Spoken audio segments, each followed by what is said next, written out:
Hi, in front of me is CUBOT X20 and today I would like to show you how you can download and apply Apple Layout on this Android. Start by opening Play Store, clicking on the search bar over here and typing iOS Launcher.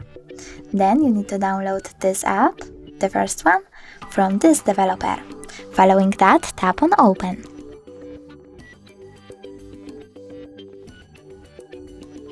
Now choose Allow and click Home button. Over here you need to click on iOS Launcher and select Always. After that, click on Got it.